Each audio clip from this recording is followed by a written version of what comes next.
हे शाश्वत सुख प्रदर्शक मुनिराज, आपके चरणों में नमोस्तु निवेदित करते हैं। कृपया हमें ये सिद्ध चक्र विधान पूर्ण हो रहा है, अपने जीवन में हम पूर्णता कैसे लाएं और मोह शोभ रहित चैतन्य चिदानंद स्वात्मोपलब्धि की प्राप्ति कैसे हो, इसका मार्ग बताएं। नमोस्तु महाराज जी। ओम नमः सिद्धेभ्यः नमः सिद्धेभ्यः ओम नमः सिद्धेभ्यः विश्वविज्ञं विधिं वेदं वीरं विरागवैभवं संगमुक्तं यजय बुद्धं केशवम शंभुवम शिवम। बोले शांतिनाथ भगवान की जय, चोईसो भगवान की जय। बोले आचार्य गुरु विद्यासागर जी महाराज की जय। बोले आचार्य समय सागर महाराज की जय। सिद्ध चक्र महामंडल विधान की जय। जय बोलिए परम पूज्य ज्येष्ठ श्रेष्ठ निर्यापक श्रमण मुनि श्री योग सागर जी महाराज की, समस्त मुनि संघ की। नमोस्तु महाराज जी। जब आप लोग मेरे पास आए थे सिद्ध चक्र विधान की भावनाओं लेकर के, आप हमारे लिए भी कुछ छोटे मंदिर में योगदान दीजिए। लेकिन आप लोगों ने ऐसा पुण्यार्जन किया हम भी सोचा नहीं था हमें प्रतिदिन आवे, क्योंकि 1 तारीख से यहाँ का कार्यक्रम होना था। वह न हो करके यहीं शुरू हो गया।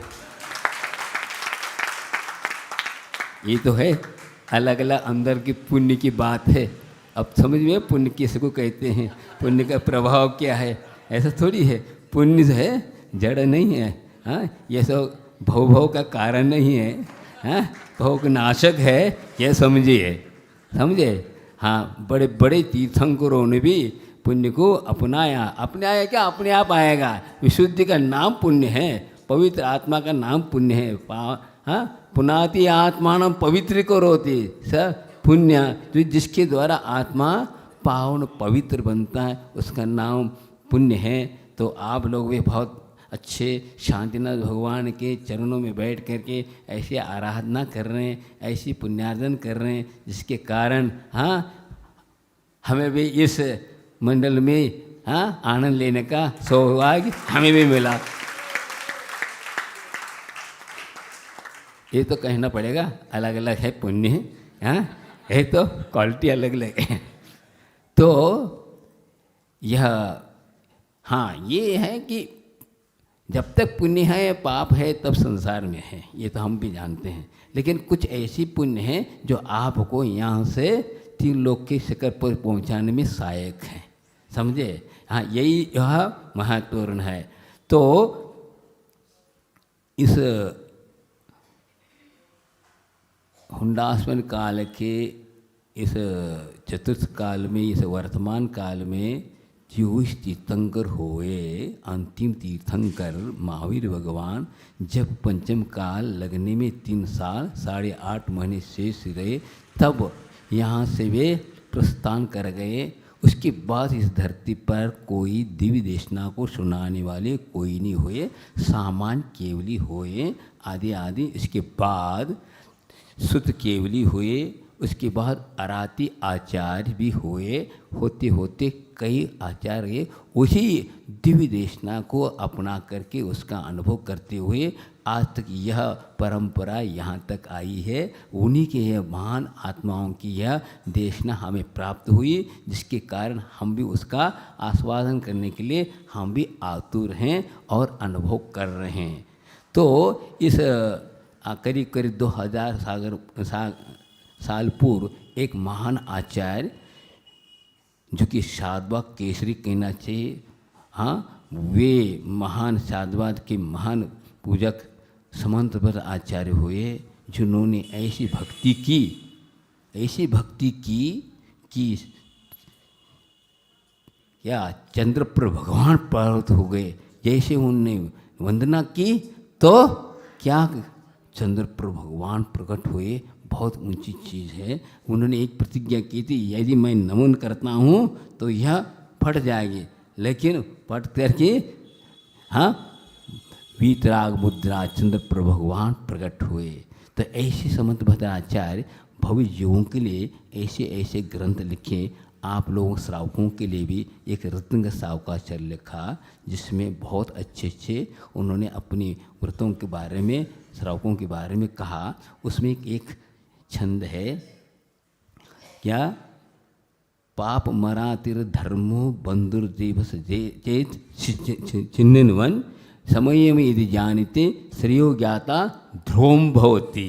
देखिए क्या कहा, इस संसार में कोई शत्रु है तो पाप है, और बंधु कोई है, हमारे हितु कोई है तो धर्म है। इसको जो समय में यदि जानते, इस प्रकार जो जानता है वह अवश्य ध्रुव को प्राप्त होता है। ध्रुव क्या है, शिद्दत को प्राप्त होता है। तो हम यह आज तक हम लोगों ने पाप को पाप नहीं समझा, धर्म को धर्म नहीं समझा, इसलिए हम मान रहे हैं धर्म यही हमारा धर्म, पाप को ही हमारा धर्म मान के चल रहे हैं, इसलिए हम इस पतित जीवन को पाए हैं। लेकिन आज हमें धर्म प्राप्त हुआ है कि धर्म क्या है, रत्नत्रयात्मक धर्म है। हाँ, दशलक्षण धर्म है, दया धर्म है, आदि आदि। वस्तु सुरावो धम्मो लास्ट है। ये क्या, वस्तु स्वरूप प्राप्त होती ही शिद्दत को प्राप्त होता है। तो धर्म आज हमें सम्यक दर्शन के बारे में समझना है, जो कि यह अनन्य साधन है। इसी के माध्यम से आत्मा धीरे धीरे उठने लगता है। तो सम्यक दृष्टि, हर व्यक्ति कहता है मैं सम्यक दृष्टि हूँ, सम्यक दृष्टि कहता नहीं कि मैं सम्यक दृष्टि हूँ, उसकी प्रवृत्ति ही बताती है कि मैं ये सम्यक दृष्टि है। वचनों में कि वचनातीत विषय है, तो उसको समझने के लिए आचार्यों ने स्थूल रूप से बताया है कि प्रशम, संवेग, अनुकंपा और आस्तिक, ये चार चीज़ें हैं। जो सम्यक दृष्टि होगा तो अवश्य इसके पास चार तो होंगे, लेकिन मिथ्या दृष्टि भी कर सकता है, क्योंकि उद्देश्य के अनुसार यह फल दिया करता है। मिथ्या दृष्टि भी प्रशम, संवेग, अनुकंपा कर सकता है, लेकिन उद्देश्य अलग है। लेकिन सम्यक दृष्टि क्या करता है, इसी के माध्यम से अपने जीवन को पावन पवित्र बनता है। तो अभी हम चार लक्षणों को संक्षिप्त समझेंगे। समझे, हम अपने परिणाम को टटोलेंगे। इन परिणामों के कैसे हमारे परिणाम होने चाहिए। सम्यक दृष्टि हैं, धर्मात्मा हैं, तो हमें क्या होना चाहिए, कहाँ होना चाहिए। जब मंदिर में आते हैं तो वहाँ भाव अलग आते हैं। हाँ, घर में जाते हैं अलग है, भोजन के वक्त अलग है, दोपहर का अलग है, दुकान के अलग है, अलग अलग परिणाम। इसको कहीं द्रव्य शीतकाल भाव के अनुसार परिणाम होते हैं, लेकिन वह है परिणाम, लेकिन उसमें हमें तोलना है। उसमें विशुद्धि कम होता, ज़्यादा होता, आदि होता है। तो हम मंदिर में बैठे या दुकान में बैठे हैं, प्रशम भाव रखना है। प्रशम अर्थात क्या है, कषायों को शांत रखना है। हम दुकान में बैठे हैं तो क्या है, कमाई के लिए बैठे हैं। हाँ, कमाई कितनी भी आ जाए, कम आई, कम आई, ये जो है क्या है, ये यही अंदर की अप्रसम भाव का परिपाक है। हाँ, आप कितनी भी कहो, प्रशम भाव का, संतोष का ये वाचक नहीं। कम आई संतोष वाचक नहीं है, लेकिन हमें संतोष लाना है, प्रशम भाव लाना है। देखिए कषाय कब होती है, दो के कारण होते हैं। क्रोध कोई चीज़ नहीं है, मायाचार कोई चीज़ नहीं है। ये दो के कारण मायाचार क्रोध करता है। किसी ने, मालिक ने नौकर को काम बताया, काम नहीं किया तो क्रोध आया। तो क्या हुआ, कारण क्या बना, हमारे लिए घाटा लग गया, ये ऐसा हुआ इसलिए क्रोध आया। और ज़्यादा कुछ कहा तो मायाचार्य करेगा। फिर क्या मायाचार्य कब करेगा, घाटा में आ गया तो वह लेन देन में क्या करेगा, मायाचार्य करेगा। तो आप उस वक्त समझें हम सम्यक दृष्टि हैं, हमें छोटे छोटे बातों को लेकर के लोभ हमें नहीं करना है, समझे, मायाचारी नहीं करना है। ये तो जड़ वस्तु है, ये समझे। आज गरीब के 4 पैसे लेने से क्या तो आप अमीर बन जाएंगे, हाँ, लेकिन वह पैसा ऐसा है माया कि आपको आकर्षित करता है, ऐसा आकर्षित करता है। उस वक्त प्रशम भाव सम्य दर्शन की परीक्षा होती है कि हम क्या कर रहे हैं। बाद में पश्चाताप करना अलग चीज़ है, ऐसे कई बार पश्चाताप होता है लेकिन अंतरंग से नहीं हो पाता है। लेकिन हम संतोष रखें, माँ लोगों को कंट्रोलित करें। बताओ, शास्त्रों में लिखा है, यह बहुहारम परिकृतम नारकशाही से कहा, लेकिन कौन से होता है बताओ? जो कि मनुष्य जो है विवेकवान माना जाता है, ज्ञानी माना जाता है, पशु अज्ञानी माना जाता है, अविवेकी माना जाता है। लेकिन अब इसमें आप सोचें कि शेर जो है हिंसा करता है, सब कुछ करता है, लेकिन कहाँ तक जाता है? वो 5वें नरक तक ही जाता है। और मनुष्य पुरुष सप्तम नरक जा रहा है। बताओ, विवेकवान होकर के, ज्ञानी होकर के क्यों जा रहा है? बताओ, विचारने बात है। बात यह है, हमने सोचा, एक जब पढ़ा भी था कि देखिए, हम शेर को मार के नहीं खाता, अन्य प्राणियों को मार के खाता है, और ये मनुष्य को मार के खा रहा है। इसलिए क्या होगा? सब तो नरक जाएगा। बताओ, मार के खाना अर्थ क्या?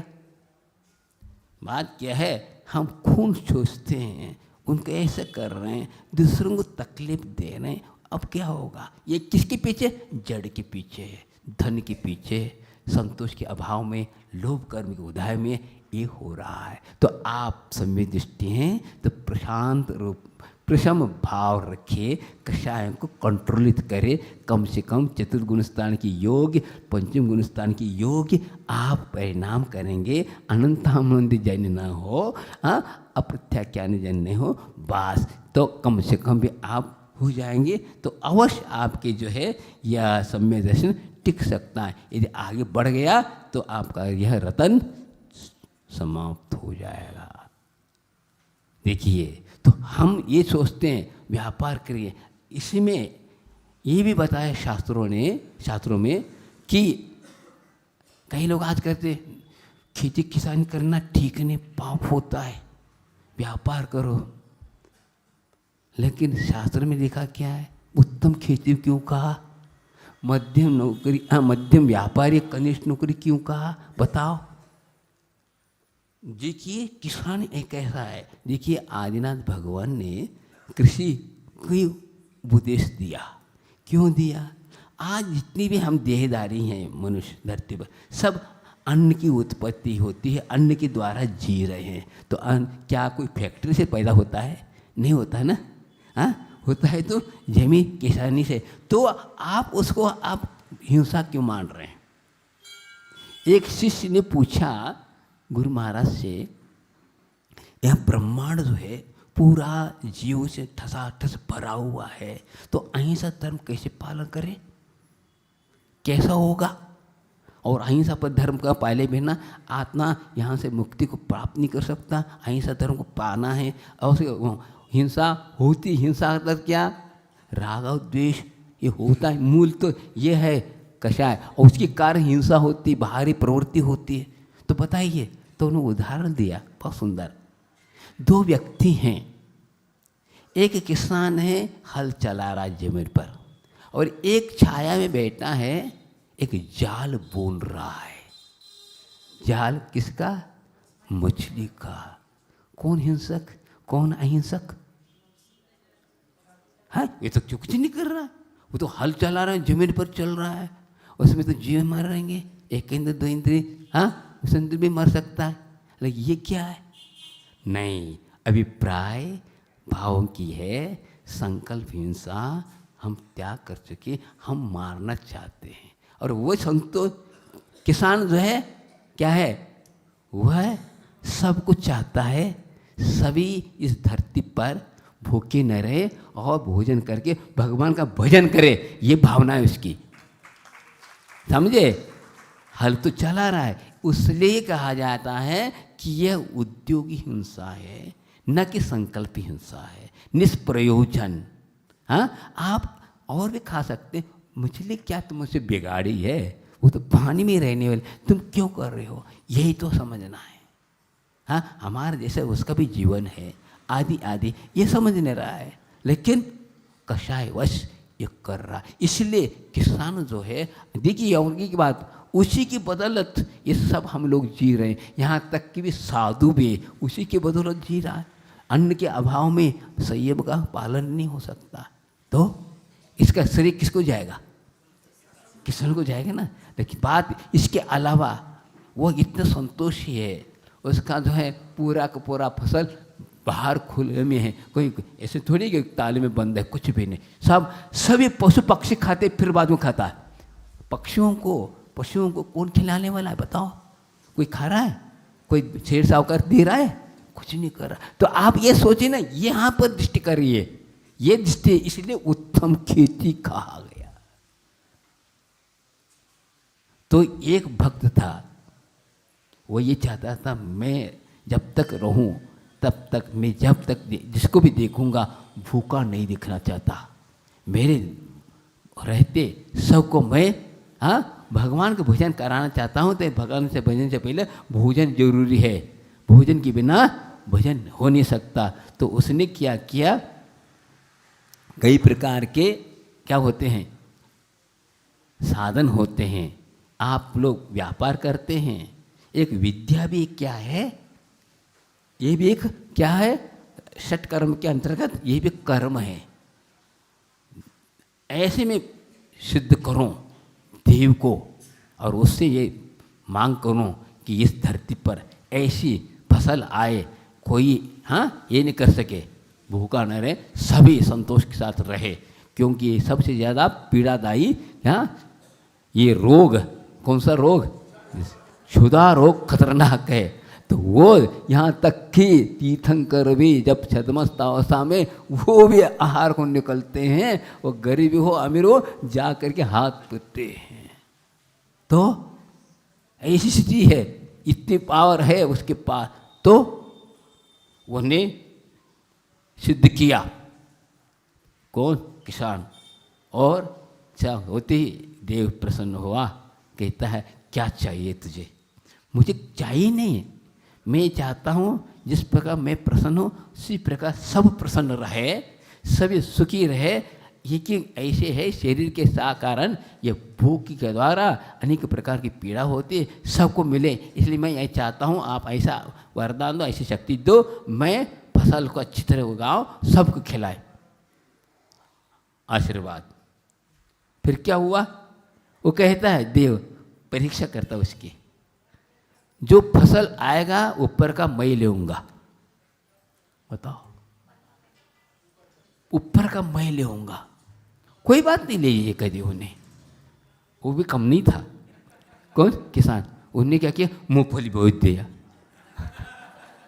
मूंगफली बो दिया। और मूंगफली समझ में आ गए? हाँ, मूंगफली तो नीचे आता है और ऊपर कुछ नहीं रहता। ऊपर क्या तो है बेल रहते, उसी ले लो। अब फिर दूसरे साल फिर कहता है हम नीचे को चाहिए। हाँ ले लीजिए, नीचे ले। तो हम ज्वार बोते हैं, आदि बोते हैं, तो हम लेने नीचे का ले लो। आपने दिया आवाज़, बात देखा, ये अंतरंग की बात है, ये बुद्धि की बात है, ये विवेक की बात है। हम परीक्षा, अरे क्या करूँ मैं, अरे वो ऊपर करेगा तो हम क्या करें? कोई बात नहीं, ये इसी बुद्धि लगाना है। ये तो हमें समझना है कि अंतरंग में हमारे क्या है, हमने तो शक्ति प्राप्त की, वो देगा, लेकिन हमें अपनी विवेक से काम करना है। तो ऊपर के लिए फिर नीचे का रह गया। अब कहता क्या है तीसरी बार में, ऊपर का भी लूँगा और नीचे का भी लूँगा। अब क्या करूँगा? हाँ, मक्का बो दिया। मक्का बोया तो बीच में आता है, वो ऊपर भी नहीं आता नीचे भी नहीं आता। अब बताओ, ये है अंतरंग की करुणा दया, ये है। हाँ, देव भी देखता रह गया। हाँ, ये तो हमें बुद्धू बनाए, बुद्धू नहीं बना रहा, आपने कहा हम दे रहे हैं, बात क्या है? इसीलिए तो मोक्ष प्राप्त करता है, तुम नहीं प्राप्त करते। कौन? देव मोक्ष को प्राप्त नहीं कर सकता। यहाँ कुछ भी ज्ञान रहो तो आप कहाँ दे, लेकिन ऐसा विवेकवान होता है मनुष्य, वह तुम्हें देखते जाओ, तुम्हें आशीर्वाद देगा। और 3 लोग हाँ हमारे आराधना करो, कहेगा आओ चरणों में आओ, घर वहाँ पर नहीं आऊँगा, यहाँ आओ, भूमि पर आओ, सबकी आप आराधना करो, भले तुम शक्तिशाली हो, कुछ भी हो, जब दीप हिलाने की क्षमता रखता है सौदर में, फिर भी नीचे आओ। ज्ञान कितनी हाँ द्वासांग पार्टी आ जाओ, लेकिन वास्तविक तो ये है, अलग अलग एक ही देखो। हाँ, क्या है ये भी, वो भी भव है, ये भी भव में अंतर। हाँ, वो भी शरीर है, ये से, लेकिन शरीर के अंतर, आत्मा वही है, लेकिन बुद्धि अलग अलग है। लेकिन अब हम लोग झुक जाते, देव आ गया, अरे देव क्या करता है, यहाँ मैं मंत्र बोलूँगा वो आना पड़ेगा उसको। जैसे आप लोग घंटी बजाते हैं, नौकर आता है, इसी प्रकार हम मंत्र बोलते, हाँ आना पड़ेगा उनको। हाँ, कंपाइन में होगा, वहाँ पर आना पड़ेगा। ये है शक्ति किसके पास? मनुष्य के पास, उसके पास नहीं है। हाँ, तो ये वो खेलता, कौन से शब्द बोला मैंने, उनको वहाँ रहना पड़ने, वहाँ आना ही पड़ेगा उसको। क्या है? तो इसीलिए अपने पर भरोसा रखो। जो अपने पर भरोसा रखता, अपने विश्वास नहीं रखता, वही देवी देवी के चक्कर में पड़ता है। हाँ, जो सामर्थ्य समझता है, अरे समझ ले, विवेकवान हो, भगवान बता रहे हैं, तुम इस पर क्यों कर रहे हैं? कर दो, तुम्हारे पास सब कुछ है। लेकिन हम देव कहते हैं हाँ चलो, गलत है। देवादिदेव अरहंत कौन है? वे मनुष्य, वही तो बना है। हाँ, नर ही तो बना, लेकिन ये तो समझने की बात है। आज सहोदर में जो बना है, पूर्व जन्म में मुनि बना था, तपस्या करी, उसका फल मिल रहा है। लेकिन आज बना हुआ इधर आना चाह रहा है, क्योंकि आप यहाँ से सीना जाता हूँ, कहाँ? स्वर्ग से मोक्ष वाया मध्यलोक, यहाँ आना पड़ेगा, वाया मध्यलोक आना पड़ेगा आपको। इसी स्टेशन से तुम्हें टिकट मिलने वाली है। तो भले ही हो स्वर्ग से मोक्ष जाना है, लेकिन वाया मध्यलोक। तो ये प्रशम भाव कितने ही किसान कैसा होता है ये समझिए। इसीलिए वह उत्तम खेती माना गया है। और फिर क्या कहा गया है? संवेग। संवेग अर्थात डरना। किससे डरना? सत्यभाई विप्रमुख का कहा है संवेग दृष्टि है, लेकिन भाई किससे? पंचेंद्र विषयों से, संसार शरीर भोग निर्विघ्ना, ये लिखा है तीर्थंकर शाखाचार्य में। संसार से, संसार जन्म जरा मृत्यु से, भोगों से, शरीर से क्या है? डरना। ये क्या है? ये भोग सामग्री ही मेरे लिए क्या है? दुख का कारण है। ये संसार में रुलाने वाला है, ये उसको हो गई। इसलिए वह भोगों को अपना करके भी वह निरी के साथ अपनाता है। वह ये नहीं करता उससे। जैसे कोई रोगी हाँ औषध को खाता है तो चाव से खाता है क्या? नहीं खाता। उसी प्रकार भोगों को भी चाव से नहीं करना पड़ रहा है, इसके बिना नहीं है। ये भाव होना चाहिए, तब आप संवेदनिष्ठ कहला। आप अपने परिणाम को टटोले, हमारे पास कितना संवेग है, कितना प्रशम भाव है। हाँ, वो होना चाहिए। ये नहीं है तो नहीं। तो जैसे आचार्य मान ने कहा, किस प्रकार होता है? दादाजी बैठे हैं, गोद में नाती बैठा है, और नाती का बाप पिताजी कहीं बाजार जा रहे, कहता मैं भी आना चाहता हूँ। अब क्या करें?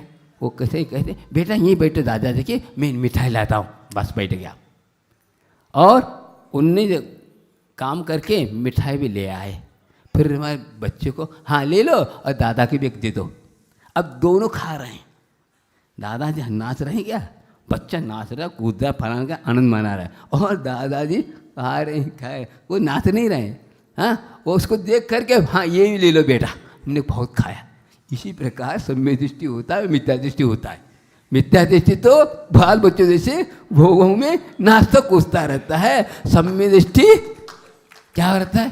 शांत। हाँ ठीक है, क्या करें। तो इस प्रकार प्रवृत्ति आनी चाहिए, तब हम सम्यक दृष्टि कहलाएं, नहीं तो नहीं कहलाएं। आप महसूस करने की बात है।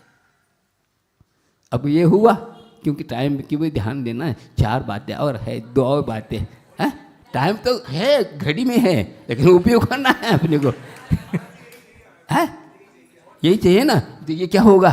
नहीं उससे ऊंची चीज। अरे भाई तो ये तो बात में, वो तो अनुभव करने की चीज है।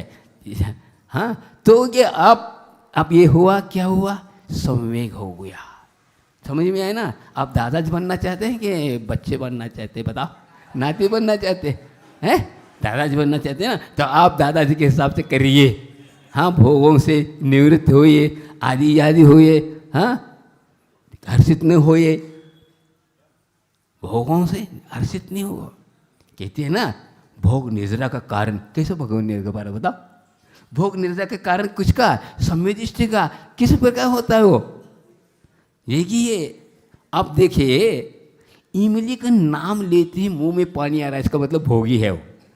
है नाम लेते ही, और जिसके मुख में इमली भी डाले तो भी सूखी रहे, जिसका मतलब क्या है? भोग निद्रा का कारण बन रहा। देखने की बात दूर रही, मुंह में डालने की बात भी। निरीता, निर्लिप्तता, कुछ भी नहीं, आसक्ति नहीं। एक दोहा है, बहुत अच्छी लगती मुझे। क्या? तुलसी या संसार में नहीं, तुलसी जग में यूं रहो जो रसना मुकमाए, खाती घी और तेल न फिर भी चिकनी ना आए। हाँ कितनी भी खाओ फिर भी चिकनी नहीं होती। इसी प्रकार संसार में रहो, उससे आप निरीह रहो, किसी प्रकार अलिप्तता रहो। हाँ आप लोग कहते हैं ना जलते भिन्न कमल, उससे भी चीज़ ये ऊंची है कि आपके मुख में हाँ कितनी खा रही रोजाना का, फिर भी वो चिकनी नहीं होती। इसी प्रकार संसार के भोगों के बीच में रहते हुए अलिप्त रहना, ये कहलाता है सम्यक दृष्टि का भोग निद्रा का कारण। देखते हुए प्रभावित नहीं होना, अर्थात भोग निद्रा का कारण। आंखों के द्वारा देख रहा, स्पर्श हो रहा, सब कुछ हो रहा, फिर भी उसके प्रति निरीहता भोग निद्रा का कारण है। कि भोगने के बाद निद्रा नहीं होता, अर्थात निद्रा का कारण बनना चाहिए, प्रभावित नहीं होना है। क्या है? क्या? भोग निद्रा का कारण है। तो हम लोग जो स्मरण में आते ही मुंह में आ जाता है, नाम लेते ही मुंह में आता है, इसका मतलब क्या है? इसी को कहते भोगी। लेकिन जो मुंह पे आने के बाद सब कुछ में उसके प्रति भास सब पुद्गल का परिणमन है, और कुछ नहीं किच नहीं। इस प्रकार करके उससे क्या रहता है? अलिप्त रहता है। इसको कहते हैं संवेग। हाँ आवेग में नहीं आता, संवेग में आना चाहिए। आवेग में आते थोड़े से नहीं होता है। हाँ भोजन में नमक कम पड़ जाए तो क्या होता है? आवेग आ जाता है। संवेग नहीं रहता, आवेग आता है, फिर बहुत बनवा लो। ये तो प्रैक्टिकल में उतरो तब आएगा, शब्दों में नहीं। इतने सुनने में आपको ऐसा लग रहा है, अब प्रैक्टिकल में उतरो। जब जहाँ मंदिर में बैठते, हाँ दुकान में बैठते, भोजन के बैठते, उस वक्त को हम सम्यक दृष्टि है, सम्यक दृष्टि लक्षण ऐसे बताएं तो हम अपने आप को टटोले समझें कि हम कौन हैं। फिर क्या हुआ? अब अनुकंपा, अर्थात दया भाव, करुणा भाव। करुणा, दया, वात्सल्य, प्रेम, ये क्या है? पर के प्रति अनु होना चाहिए। अब देखिए, अच्छा कुंद ने दोनों बातें की है, लेकिन अर्थ लगाने वाला गलत लगा रहा है। हाँ प्रवचन सार में कह रहे करुणा भाव क्या है? मुंह का प्रतीक, गलत। इधर क्या बोल रहे हैं 85 में?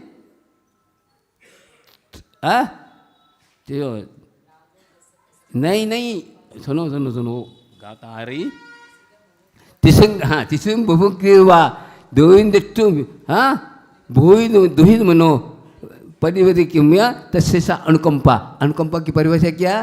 तृषित को, प्यासे को देख करके, भूखे को देख करके दया भाव उत्पन्न हो जाए, करुणा भाव उत्पन्न हुआ, उसको कहते हैं अनुकंपा, तो अनुकंपा बंध का कारण नहीं, मोह का प्रतीक नहीं है क्या? इसीलिए तो उसको हम बचाना जरूरी है। ये भी तो बखा है कि नर तिरंज के लिए, यदि मनुष्यों के लिए और तिरंज के प्रति अनुकंपा होना चाहिए, ये लिखा उसमें, कौन से में? प्रवचन सार में। हाँ, अतः करुणा भावे नर तिरंज, तो क्यों कहा? देव क्यों नहीं कहा? इनको ही करुणा भाव रखना, क्योंकि यह व्यवहार में आते हम लोग, उससे द्वारा व्यवहार होता है, उसमें क्या होता है? उनके प्रति करुणा दावा रखना चाहिए, नीचे देख के चलना चाहिए, फलाना करने वो करना चाहिए। कई लोग कहते हैं ना, अरे वो उनके आयु उतनी ही है, हाँ अकाल मूर्ति है ही नहीं। कई लोग आकर बोलते हैं अकाल मूर्ति है नहीं, क्यों? कहानी क्यों नहीं होती बताओ? नहीं, उतनी जितनी आयु होती। मैं कह रहा हूँ फिर भोजन काय को करते भैया? फिर हाँ, जीना ही है, भोजन करने से क्या तात्पर्य? हाँ, भोजन क्यों करो? हाँ, कोई तबीयत खराब हो जाए दवाई का ही लो, क्यों लेना चाहिए? अरे उतना जीना ही है हमको, उतना होना ही है, ऐसा नहीं है। ये करुणा आपने पर करुणा इसी को कहते हैं। आप किसकी नहीं होती ये तो पता है, देवों की नारकियों की नहीं होती है, भूभोगी वालों की नहीं होती है, और असंख्यात जो हैं त्रिशय शाखा पुरुष जो विशेष होते हैं उनकी नहीं होती, बाकी की होती है। लेकिन हम मान नहीं रहे, उतना ही है, ऐसा ही होना है। अरे ऐसा कैसे होना है? तो ऐसा ही होना है तो भगवान ने उपदेश क्यों दिया? मैं बताता हूँ कि समोसन में बैठे हैं, जान रहे भगवान, एक मुनि महाराज बैठे हैं, आज से 7 साल के बाद इनको 7 भोग के बाद मोक्ष होना है। तो अभी काहे बैठे? जाओ, बाल बच्चे रो रहे होंगे, खाओ पियो मस्त करो, काहे के फल रहे ऐसे क्या? हाँ, कहाँ क्या बताओ? किसी आचार्यों ने, हाँ भगवान ने, किसी समूह ने ऐसा कहा? अरे भाई अभी से शुरू करेंगे तो 7 भोग लगेंगे आपके इस प्रसाद करते में, इसलिए वो सही कर रहे। उन्हें नहीं कहते तुम जाओ, ऐसा है नहीं, वो है वो टाइम इसी प्रकार। जैसे आप कहते हैं ना, महाराज आने वाले हैं 10 बजे, 7 बजे काहे को जाओ चौके में? हाँ, चौके में 7 बजे से चौके में जा करके करने लगते। अरे अभी थोड़ी आने, अभी 3 घंटा लगाए। नहीं, अभी से हम बनाएंगे तब आएंगे, तब हो दिखाया जाएगा। आएंगे नहीं आए तब सोचा जाएगा, अंतरा कर्म का छोप हुआ तो महाराज आएंगे, नहीं तो नहीं। वो बात की बात है, वहाँ पर सोचा जाए ऐसा होना था, पहले से सोचो। आज आएंगे नहीं ऐसा कहा, पहले वहाँ तो ड्यूटी देना पड़ेगा आपको, फिर की बात है। इसे कहते काल लब्धि, उसको कहते काल के फल की प्राप्ति काल लब्धि। क्या जिससे तो हुआ मोक्ष जब भी होता अकाल में होता, सकाल में नहीं होता। समझे क्यों प्रकाश जी? समझ में आए? नहीं आ रहा है? अकाल में होता है, सकाल में नहीं हो सकता। सकाल में हो नहीं सकता मुक्ति का। अविपाक निर्जर किसको कहते? हाँ, अविपाक निर्जर किसको कहते? सविपाक निर्जर के द्वारा मोक्ष होता ही नहीं। अविपाक किसको कहते? विपाक। तो हमें उदीर्णा कराना है और कर रहे तो अकाल हुआ, सकाल हुआ, इसलिए मोक्ष होगा वो अकाल में। फिर भी वहाँ मान नहीं रहे, सिद्धांत से पढ़ो। हाँ भाव अब तो समझ में आए है ना? तो है हमारी बुद्धि ऐसा घुमा, लेकिन अकाल में ही होगा। किसी का ये नहीं निश्चित, जो पुरुषार्थ करे वो करेगा। किसी को ज़्यादा लगता है, कोई कम लगता है। अब कहा किसी लोग कहते कि बाहुबली को शल्य था, तो शल्य था इसलिए केवल ज्ञान नहीं हो रहा था। महावीर आदिनाथ भगवान तो बहुत शल्य था, 1000 साल लगा उनको। ऐसा है, ऐसा शल्य है, ऐसा हो ही नहीं सकता। अब बता 1000 साल तक क्या? वो तो वर्धमान चारित्र वाले थे। वर्धमान चारित्र किसको कहते? और वृद्धि को प्राप्त होने घटना ही नहीं, कभी वह द्रव्यलिंगी होंगे नहीं वे। द्रव्यलिंगी अर्थात पंचम गुण सांग को प्राप्त नहीं होंगे वे। बताओ, अब फिर भी 1000 वर्ष रहे। ये तो सोचो उस कर्म सिद्धांत लगाओ। कई लोग कहते वो नकुल सोचो वो विकल्प कर गए, बड़े भैया को लगे ऐसे ऐसे। अरे ऐसा होता तो सर्वा सिद्धि जा सकते क्या? वज्र से नारासन था उनके पास, और कैसे हो सकता है? सिद्धांत से घटो, हो सकता उन्हें आई को बंद किया हो, उपशम श्रेणी चढ़ा, बस ये सिद्धांत से लगाओ ना, यहाँ अपने आप शांत हो जाता है। ऐसा करो उससे ये गलत है, ये सोचना गलत है। यह बात गलत होता है, सिद्धांत से घटाओ, ऐसा कहीं आचार्य ने लिखा नहीं जो आप बोल रहे हो। यह विकल्प ऐसा नहीं, विकल्प ऐसा नहीं है, हम स्थूल बुद्धि, हमारे पास बहुत विकल्प चल रहा है इसलिए औरों के साथ भी हम विकल्प लगाते, ऐसा नहीं। तो ये कहने का तात्पर्य ये कि संवेग अनुकंपा अपने पार होना चाहिए, समझिए। हाँ, इसी को कहते सक्रिय सम्यक, तो दूसरों के दुख को दूर करने के भाव, यही क्या है, समय अनुकंपा अनिवार्य है। जैसे मेरे प्राण प्यारे हैं उसी प्रकार सबके प्राण है, उनके को से आपको करना चाहिए। इसकी मतलब नहीं है सबके हो, इसकी निमित्त से उनका हो या ना हो, हमारा तो कल्याण होगा। बात क्या ये हो जरूरी है, विनय अभिनय सब हो जाता है। फिर आस्तिक की बात आती है। आस्तिक क्या है? आस्तिक जबरदस्त है, ये कर्म सिद्धांत पर विश्वास करने वाला ही इसको क्या कर सकता है, पालन कर सकता, अन्यथा नहीं कर सकता।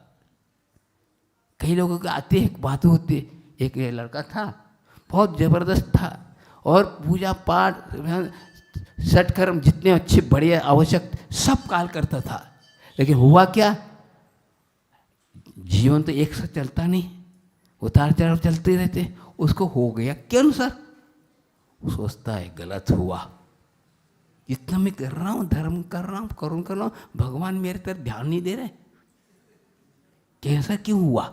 इसका मतलब ये धर्म गलत है। ये सोचना उसका सोच सही है क्या गलत है, बताओ? गलत है ना। क्यों? इसी को कहते आस्तिक। आपने ये किया था, कर रहा है कोई, करते तो बुद्धि है ही नहीं, वस्तु का परिणाम है ये, जैसे कर्म है उस पर परिणाम हो रहा है। भगवान थोड़ी करता धरता है भाई। इसका मतलब आपका सही आपने धर्म के स्वरूप समझा नहीं, कर तो रहे धर्म को, लेकिन इस वास्ते कर रहे थे, हाँ इससे कल्याण होता है, ठीक, लेकिन ये इस प्रकार होगा ही नहीं।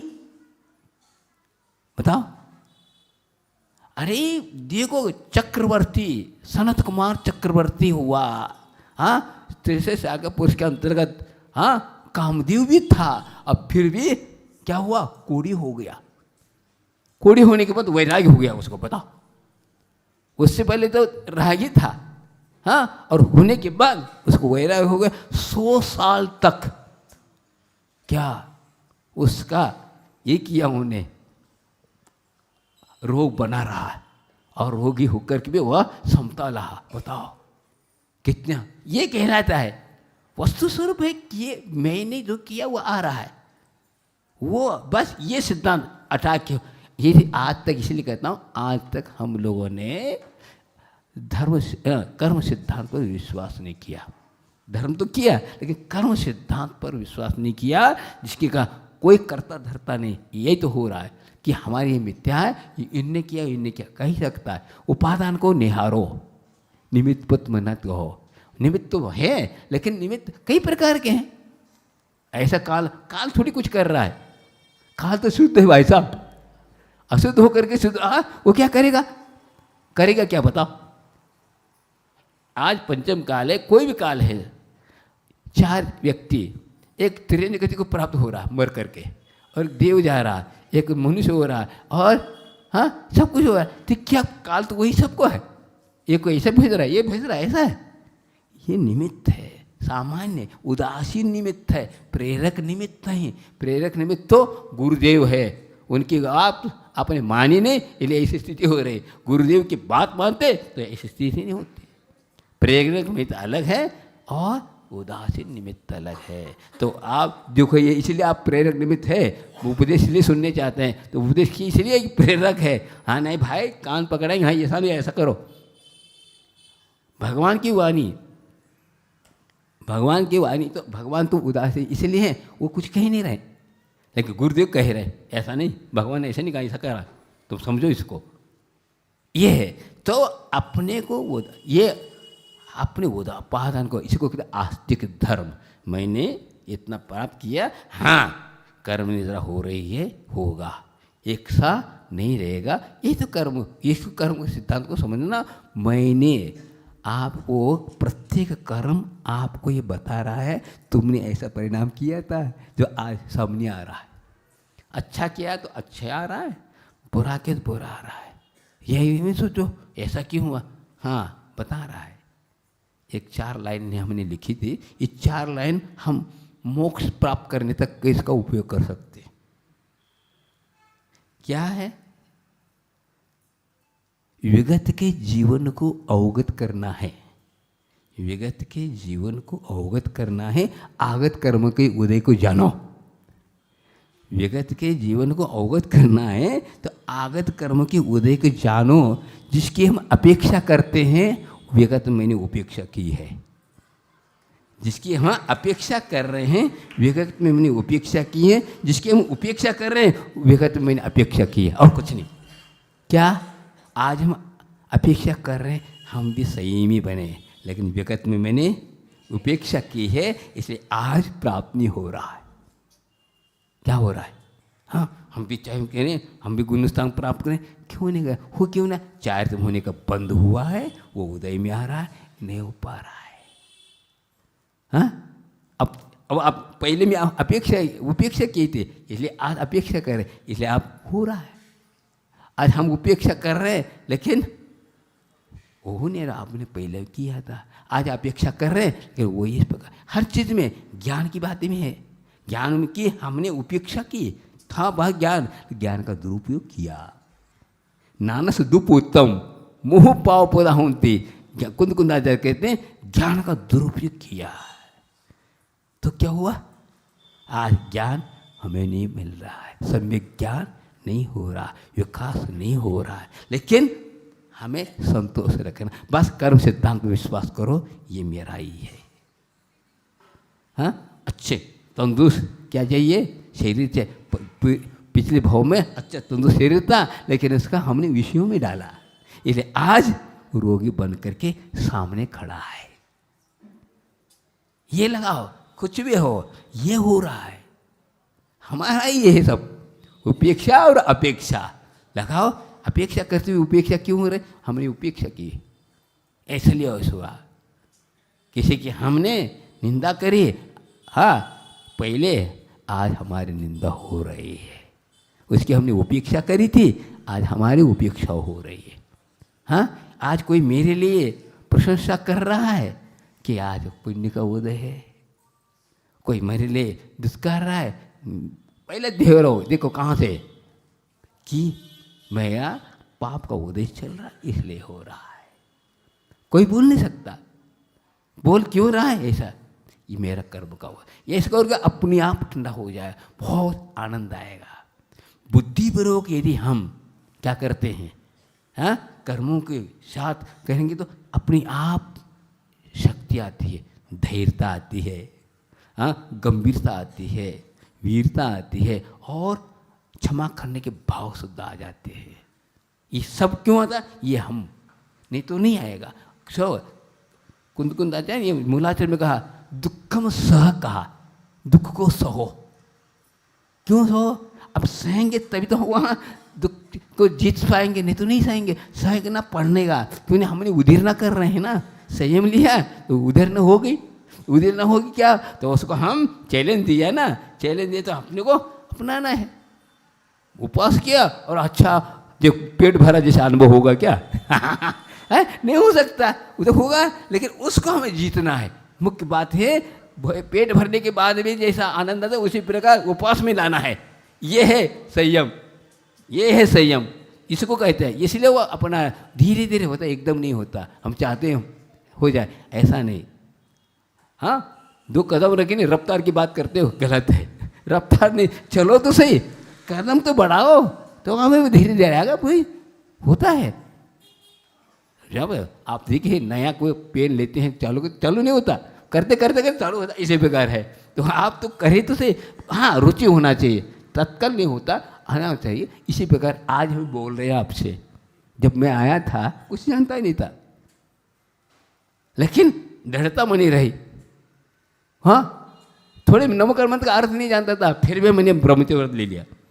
ब्रह्मचर्य का अर्थ मालूम नहीं था, अंदर की प्रेरणा थी, बाहर से मतलब नहीं। क्यों ले रहा हूँ? मतलब नहीं।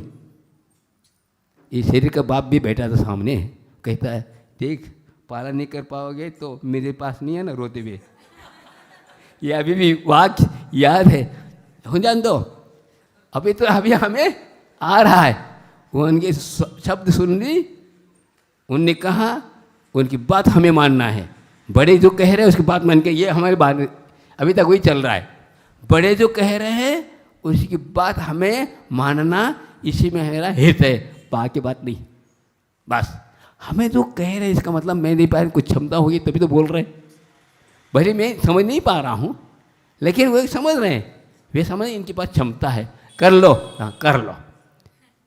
गड़बड़ हो जाए तो मेरे पे आएगा, क्या आपने कहा दिल मनी, मैंने तो मांगी नहीं थी। है ऐसा करता हूँ, जब भी आचार्य महाराज कहते कर लेता हूँ। हम माने कभी नहीं, आचार्य से कोई भी आदेश मिलता है, कोई भी आज्ञा मिलता है, उसको करके रहता हूँ। आप मना ही नहीं करूँगा। एक बार बोल चुका मैं आचार्य को, आप हमारे लिए काम बता रहे, हम करेंगे, शब्द से करेंगे, इसमें भूल हो जाए जवाब दे आपकी, ये करके चलो, तो अंतर नहीं आता। इसका मतलब क्या, अहंकार नहीं आएगा इसमें। मैंने कर लिया, क्या कर ले, गुरु का आदेश था, गुरु का आशीर्वाद था, इसको हुआ, मैंने कुछ नहीं किया। ये मानो गुरु का आदेश है, गुरु का आशीर्वाद है, हम बीच में कठपुतली का काम कर रहे हैं। आज मैं बोल रहा हूँ, क्या कह रहा हूँ, कैसेट वही चल रही, चुंगा बोल रहा है। ये मान के चलो, तभी हमारे कर्म निर्णय हो गए। ये सही गुरु के प्रति समर्पण है। बाकी हमें नहीं किया, अहम को हमें मिटाना है, अहम को मिटाना है। तो आप आपको गौण करो, गुरु को अपनाओ। आचार्य ने इतना बड़ा काम किया, 50 साल से भी ज़्यादा संयम को पालन करने, प्रभावना की। हर प्रभावना में ये बोलते थे, गुरु महाराज का आशीर्वाद, मैं कुछ नहीं कर रहा हूँ। इसी कारण इतना हुआ। गुरु महाराज को मापना हो ना, हम आ गए, हम आ गया तो जीरो होगा वहाँ पर। आपको ये मिटा, ये मोक्ष मार्ग में मैं को मिटाने का है, और मैं को लेके चलोगे, प्रभावना नहीं होगी। अब प्रभावना होगी। ज्ञान सागर ने क्या कहा मालूम है, प्रभावना क्या, अब प्रभावना नहीं कर रही, प्रभावना क्या बात है, है? ऐसा कोई शब्द आता है, अब प्रभावना नहीं करना, अब प्रभावना क्या होता है ये आप समझ लो। अब प्रभावना नहीं करना है, प्रभावना, ये प्रभावना थोड़ी कि 1 घंटा मैंने प्रवचन किए तो बहुत प्रभाव नहीं। ये क्या बोल रहा हूँ, हमें एक होना, अपने आप को समझना है कि मैं जो बोल रहा हूँ मेरे में है क्या नहीं, ये सोचना है। दक्षिण में प्रवचन करने से पहले क्या बोलते हैं, वक्तारा श्रोता सावधान है सुनो, तो वक्ता भी सावधान हो, फिर श्रोता तो कह रहे वक्ता भी सावधान होकर बोलना चाहिए। यदि नहीं है तो क्या होगा, गलत होगा। आज जो भी आप शब्द बोल रहे हो, सोच के सोचो, नहीं तो गड़बड़ हो जाएगा। बोली सो गोली है, लग जाएगी, गड़बड़ हो जाएगा, सोच के समझ लो। इसलिए भाषा समिति को अपना के चलो। जो बात कहो साफ हो, सुथरी हो, भली हो, खट्टी न हो, कड़वी न हो, मिष्टी, हाँ मिश्री की डली हो, तब हाँ काम आएगा। ये ऐसी भाषा अपनाओगे तो सभी आएंगे अपने आप पास। ये नहीं कि भीड़ इकट्ठा करना, भीड़ इकट्ठा नहीं करना। हाँ भाई ऐसा है, मीठा जहाँ होगा हम ये चीटियाँ आ ही जाएंगे। बात यह है, आप तो कड़वी रख लो, भीड़ हो जाए, हो नहीं सकता। हाँ हो ही नहीं सकता। हमें भीड़ से मतलब नहीं ना। हाँ मोक्ष भीड़ में थोड़ी मिलने वाला है। क्या है बात, क्या है, हाँ अपने में एकत्व को प्राप्त करना, पर अनिकत की बात कर रहे हो। बात ये सोचो, ये आस्तिक गुण को पक्का बनाओ। कभी भी हमारे मन में किसी प्रकार की विकल्प ना हो, मैं वो करो ये करो, ये पर के ऊपर मत थोपो, उपादान को निहारो, बस तो अपना जीवन कृतार्थ होगा। बोले आचार्य गुरु विद्यासागर जी महाराज की। बोधि समाधि परिणाम शुद्धि, स्वात्म उपलब्धि शिव शोक सिद्धि, चिंतामणि चिंतित वस्तुदाने तो आनंद मानस मोह। जय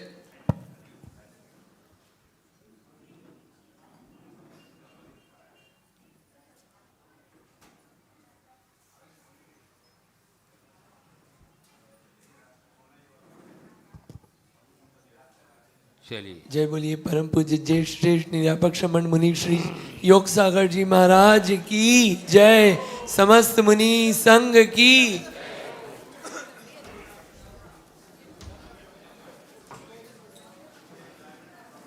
जब मुनिवर आते हैं